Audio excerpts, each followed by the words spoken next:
पूजा ददलानी जो सूत्रधार दिखाई दे रही है इस वक्त इस सारे मामले के अंदर, जो पैसे के लेन देन की जो बात चल रही है, जो खेल चल रहा है उसको लेकर के 50 लाख उसने दिए, ये भी बात चल रही है। उसके बाद तमाम चीज़ें निकल करके आ रही हैं और हर चीज़ में कॉमन नाम क्या है? पूजा ददलानी। चाहे सुनील पाटिल का नाम आता है, वहाँ पूजा ददलानी का नाम आता है, प्रभाकर सेल का नाम आता है, पूजा ददलानी का नाम आता है, गोसावी का नाम आता है, उसके साथ पूजा ददलानी का नाम आता है। तो पुरुषों के नाम अलग अलग है लेकिन कॉमन नाम है पूजा ददलानी। तो पूजा ददलानी को SIT जो मुंबई पुलिस के द्वारा बनाई गई है, उन्होंने आज सम्मन भेजा था। आर्यन खान की भी बात की जाएगी, नवाब मलिक की भी बात की जाएगी, अनिल देशमुख की भी बात की जाएगी, ऋषिकेश देशमुख जो अनिल देशमुख के बेटे हैं जिनको सम्मन गया है, जिनको भी जो भी पकड़े जाएंगे उनकी भी बात की जाएगी, अनिल परब की भी बात की जाएगी, महाविनाश वसूली अघाड़ी सरकार की भी बात की जाएगी और हर एक को एक्सपोज किया जाएगा।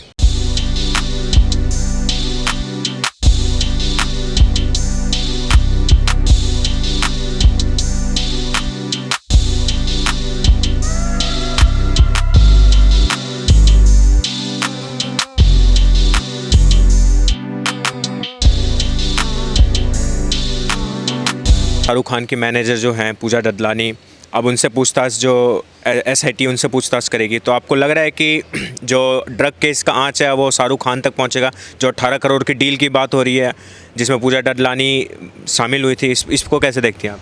देखिए ऐसा है, जो ये 18 करोड़ 25 करोड़ और 8 करोड़ की जो कहानी है जो प्रभाकर सेल ने उठाई थी, ये कहानी तो पता नहीं कहाँ से कहाँ पहुँच गई है। मतलब ये केस आप देखो, ये केस था एक ऐसा केस जहाँ पर क्रॉडिलिया जो क्रूज़ है उसमें एक छापा पड़ा, छापे में वो लोग पकड़े गए जो ड्रग का सेवन कर रहे थे, जिनके ड्रग पेडलर्स के साथ संबंध थे। और उसके बाद इस केस से ऐसी ऐसी चीज़ें निकल करके आ रही हैं जो सोच भी नहीं सकते। मतलब मंत्री से लेकर संतरी तक सबके सब इस केस में कूदे हुए हैं और उसके बाद एक चीज़ें निकल करके आ रही हैं। अब जहाँ तक शाहरुख खान का मामला है, शाहरुख खान का तो मुझे लग रहा है कि परेशानियाँ उसके साथ चोली दामन का साथ हो गया। शाहरुख खान के साथ परेशानियाँ कम होने का नाम ही नहीं ले रही हैं। अभी देखिए सारी की सारी कहानी उठी थी ना कि किस प्रकार से 25 करोड़ की मांग की गई, फिर 18 करोड़, फिर 8 करोड़ जोनल डायरेक्टर समीर वानखेड़े को देना था और उसके बाद निकल करके आए ये नवाब मलिक बाहर और नवाब मलिक ने बड़ी बड़ी चीज़ें लगाई और उसके बाद बोला कि देखो मेरी वजह से ये तो हट गए बेचारे और अब एक SIT का गठन हो गया है, वो SIT करेगी जो भी करेगी। और उगाई खोर कौन है? उगाई खोर समीर वानखेड़े हैं। बड़े खुश हो रहे थे, बड़े तालियां बजा रहे थे, बड़े ढोल इनके घरों में बज रहे थे, बड़ी इनकी मतलब ऐसा लगा था बहुत बड़ी मन्नत इच्छा पूरी हो गई। लेकिन कुठाराघात तो तब हो गया ना जब कल एक बार फिर से आर्यन खान को सम्मन चला गया। पहला सम्मन कल गया आर्यन खान को, जो SIT का गठन हुआ है संजय सिंह जो DDG हैं सेंट्रल एजेंसी के द्वारा जो हैं, उन्होंने एक सम्मन भेजा उनकी टीम ने आर्यन खान को। आर्यन खान कल भी नहीं आए। आर्यन खान ने बोला मेरा स्वास्थ्य खराब हो गया है, मेरी तबीयत खराब है, इसलिए मैं नहीं आ सकता। और उसके बाद आज उनकी मैनेजर पूजा ददलानी जो सूत्रधार दिखाई दे रही है इस वक्त इस सारे मामले के अंदर, जो पैसे के लेन देन की जो बात चल रही है, जो खेल चल रहा है उसको लेकर के 50 लाख उसने दिए, ये भी बात चल रही है। उसके बाद तमाम चीज़ें निकल करके आ रही हैं और हर चीज़ में कॉमन नाम क्या है? पूजा ददलानी। चाहे सुनील पाटिल का नाम आता है, वहाँ पूजा ददलानी का नाम आता है, प्रभाकर सेल का नाम आता है, पूजा ददलानी का नाम आता है, गोसावी का नाम आता है, उसके साथ पूजा ददलानी का नाम आता है। तो पुरुषों के नाम अलग अलग है लेकिन कॉमन नाम है पूजा ददलानी। तो पूजा ददलानी को SIT जो मुंबई पुलिस के द्वारा बनाई गई है, उन्होंने आज सम्मन भेजा था और वहाँ पर जो DCP हैं, DCP जो जोनल हैं, वहाँ उनके ऑफिस में उनको बुलाया गया था। लेकिन पूजा ददलानी भी अब कैसे जा सकती हैं डायरेक्टली? वो भी तो आर्यन खान के पिताजी की मैनेजर हैं, तो उन्होंने भी वही घिसा पिटा जो बहाना है वो सुना दिया और वही कहानी सुना दी जो कल आर्यन ने सुनाई थी। क्योंकि आर्यन को कहानी देने वाले भी तो यही लोग रहे होंगे ना। तो कल आर्यन ने बोला था कि भाई मैं बीमार हूँ इसलिए मैं नहीं आ सकता, वही चीज़ आज मैडम पूजा ददलानी ने बोला कि देखिए मेरा स्वास्थ्य ना बहुत ज़्यादा ख़राब हो गया है, मेरी तबीयत इतनी नाशाद है कि जी मैं बिल्कुल भी आज नहीं आ सकती हूँ किसी भी पूछताछ के लिए और अब देखेंगे बाद में क्या करना है। तो इन लोगों का ये स्वरूप बन गया और इन सारी चीज़ों से एक बात साफ़ हो गई है। कल आर्यन छुप रहे थे सम्मन से, आज पूजा ददलानी छुप रही है।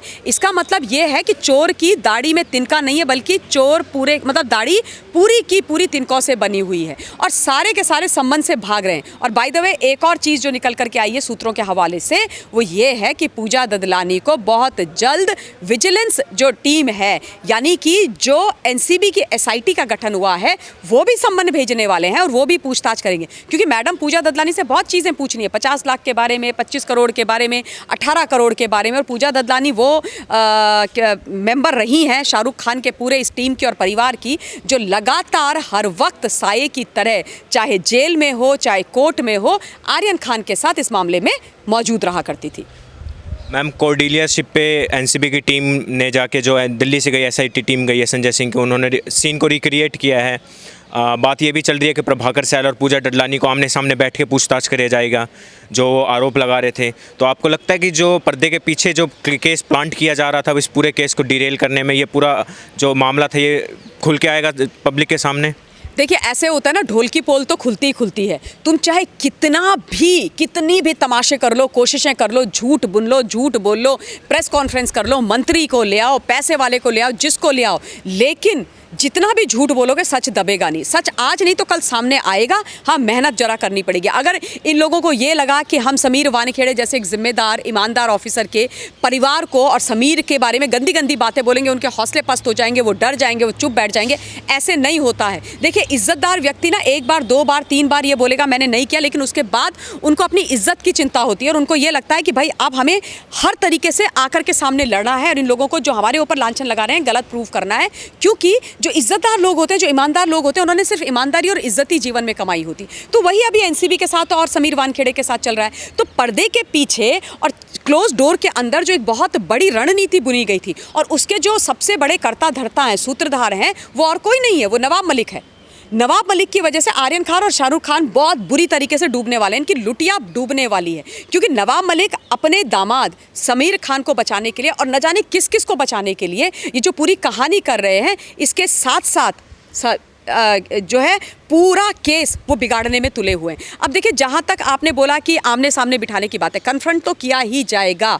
सबको सम्मन इसीलिए भेजा जा रहा है कि पहले इंडिविजुअली पूछा जाएगा और उसके बाद जो प्रभाकर सैल है, सबसे पहले प्रभाकर सैल ही बाहर आया था। अब तो ये भी कहानी निकल करके आ रही है ना कि एक एनसीपी का नेता है सुनील, जिसने प्रभाकर सैल, सुनील पाटिल ने ही गोसावी से संपर्क साधा, प्रभाकर सैल से संपर्क साधा। तो ये तमाम लोग एक ही टीम के हैं, यानी कि सारे के सारे नवाब मलिक की टीम है, यानी कि सारे के सारे एनसीपी की ही टीम है। और उन सारों ने ही पूजा ददलानी के साथ भी कांटेक्ट किया था और बोला था कि भैया इतने पैसे दे दो, हम इसको छुड़वा देंगे, आर्यन को ये करेंगे वो करेंगे। और उसके बाद तमाम चीज़ें निकल करके आई। तो इनकी एक एक जो कच्ची ईंट इन्होंने रखी थी वो खुद से गिर रही है, वो खुद से उसमें क्रैक आ रहे हैं और सारे का सारा किस्सा और कहानी, कच्चा चिट्ठा बाहर निकल करके आ रहा है। अब मैं मिस्टर नवाब मलिक के बारे में भी एक चीज़ बोलना चाहती हूँ। मिस्टर नवाब मलिक ने ये सोचा कि हर रोज़ बिना चाय पिए ये आएंगे, प्रेस कॉन्फ्रेंस बुलाएंगे, प्रेस कॉन्फ्रेंस करेंगे, झूठ के बाद झूठ बोलेंगे। तो सबसे पहला झटका तो कल लग गया जब समीर वानखेड़े के पिताजी ने उनके ऊपर डिफेमेशन सूट डाल दिया है और इसकी बहुत ज़्यादा आवश्यकता थी। इतने बड़े बोल और इतना बड़ा झूठ जो नवाब मलिक की आदत जो है ना, बेसिक उनका नेचर है, उसमें शुमार है। मुझे याद है कि मिस्टर अर्नब गोस्वामी के केस में भी इन्होंने ये बोला था। इनके ना बड़ी इच्छा रहती है कि ये सुसाइड कमिट कर ले, इसको मैं जेल डलवा दूंगा, इसकी मैं वर्दी उतरवा दूंगा, इसको मैं उठा करके फेंक दूंगा। ये नवाब मलिक जी की ना स्वरूप है, इनकी ये आदत है। तो अब इनके ऊपर ये डिफेमेशन सूट डालना बहुत ज़रूरी है और जिन लोगों के साथ भी ये ऐसा करते हैं, मुझे लगता है इनको आड़े हाथ लेना ज़रूरी है। तो ये नवाब मलिक का जो ये खेल चल रहा है, इसके दो कारण है। एक, उनका दर्द समीर खान जो उनका दामाद है, जो खुद एक ड्रग मामले में फंसा हुआ है, एक तो उसको क्लीन करवाना है। दूसरा, जो एक ईमानदार ऑफिसर है उसको ध्वस्त करना है ताकि कोई भी ऑफिसर सामने से आकर के किसी भी प्रकार की कोई इन्वेस्टिगेशन ना करे और उसके बाद जिन भी लोगों को ये बचाने की कोशिश कर रहे हैं वो लोग अपना धंधा उसी तरीके से चलाते रहें जैसे ये चला रहे हैं। और उसके अलावा इनके जो वसूली का जो गैंग है ना, वसूली का गैंग, और उस वसूली गैंग के सरगना कौन? अनिल देशमुख जी। अनिल देशमुख और उनके साथ अनिल परब, इन लोगों ने जो एनसीपी के जो बड़े बड़े नेता, इन्होंने जो धंधा चलाया हुआ था उसके ऊपर पर्दा डालने के लिए, इनके काले चिट्ठे छुपाने के लिए एक अपना नया ही नैरेटिव खड़ा कर दिया है कि ऐसे करो, रोज प्रेस कॉन्फ्रेंस करो, लोगों का, जनता का, मीडिया का ध्यान डाइवर्ट करो, ये सारे का सारा ध्यान समीर वानखेड़े पे लगाओ और यहाँ पे चुपचाप आप निकल करके चले जाओ। क्योंकि क्या है, सैया भैया कोतवाल तो डर काहे का, सारा कुछ तो इनका ही है भाई। पुलिस हमारी, सरकार हमारी, जो मर्जी हम आएंगे वो करेंगे। लेकिन ये नहीं समझ रहे हैं कि जनता जनार्दन इनसे 4 या 10 कदम आगे सोचती है। आज हर एक व्यक्ति जो है खोजी पत्रकार हो गया है, जो सिविल वाले जो होते हैं ना, जैसे कहते थे हम लोग सामान्य नागरिक जो है आज पत्रकार है, उसको सब समझ में आ रहा है। तो इनकी जो चाल होती है वो जनता को समझ में आ जाती है, और जहाँ पे समझ में नहीं आती है वहाँ पे हम लोग भेद देते हैं, और ऐसा भेजते हैं कि इनका कच्चा चिट्ठा सामने निकल के आ जाता है। तो इसलिए इन्होंने ये दूसरा ही नैरेटिव बिल्ड करना शुरू करा कि वहाँ से ध्यान निकल जाए, लेकिन ध्यान निकलेगा नहीं। आर्यन खान की भी बात की जाएगी, नवाब मलिक की भी बात की जाएगी, अनिल देशमुख की भी बात की जाएगी, ऋषिकेश देशमुख जो अनिल देशमुख के बेटे हैं जिनको सम्मन गया है, जिनको भी जो भी पकड़े जाएंगे उनकी भी बात की जाएगी, अनिल परब की भी बात की जाएगी, महाविनाश वसूली अघाड़ी सरकार की भी बात की जाएगी, और हर एक को एक्सपोज किया जाएगा।